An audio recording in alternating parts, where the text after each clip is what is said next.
Assalamualaikum warahmatullahi wabarakatuh. Perkenalkan, nama saya Andika Fauzan dengan NIM 2314220. Saya dari kelas PBS 3A, mata kuliah Hukum Bisnis Dosen Pengampu Yani Agus Priyani ME.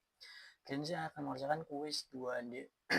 Sini saya akan menerangkan tentang paradigma Al-Quran. Paradigma Al-Quran tentang hukum bisnis. Al-Quran memberikan kerangka hukum yang komprehensif untuk mengatur aktivitas bisnis. Inti dari paradigma ini itu adalah keadilan, kejujuran, dan keseimbangan dalam setiap transaksi. Ada beberapa contohnya dari yang sebutkan, yaitu adalah kehalalan. Semua aktivitas bisnis harus berdasarkan pada prinsip kehalalan. Segala bentuk penipuan, riba, ataupun tindakan yang merugikan pihak lain dilarang tegas. Kemudian yang kedua ada keadilan. Setiap pihak dalam transaksi harus diperlakukan secara adil. Tidak boleh ada pihak yang dirugikan ataupun diuntungkan secara tidak wajar. Jadi tidak boleh memandang pihak. Jadi kita harus adil dalam transaksi bisnis. Selanjutnya adalah keseimbangan, yaitu adalah bisnis bukan hanya tentang keuntungan materi, tapi juga keseimbangan antara dunia dan akhirat. Keuntungan materi harus diperoleh dengan cara yang halal dan baik, tidak boleh merugikan orang lain. Kemudian yang selanjutnya yaitu ada tanggung jawab sosial.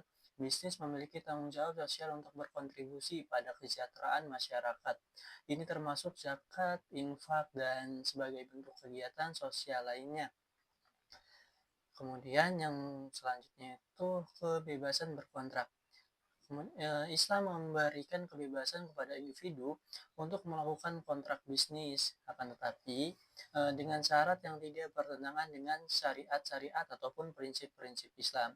Jadi Islam memberikan kebebasan, namun tidak semena-mena, harus dengan prinsip dan juga aturan yang telah ditentukan oleh Islam. Selanjutnya ada persaingan sehat. Persaingan bisnis ini diperbolehkan, akan tetapi harus dilakukan secara sehat dan tidak boleh ada pihak yang dirugikan ataupun bersaing secara curang. Kemudian dalam pengaplikasiannya paradigma Al-Quran ini menurut saya pribadi itu ada praktiknya itu dalam Al-Quran itu tentang hukum bisnis itu dapat diterapkan dalam berbagai aspek, yaitu seperti jual beli, kemitraan, dan perusahaan.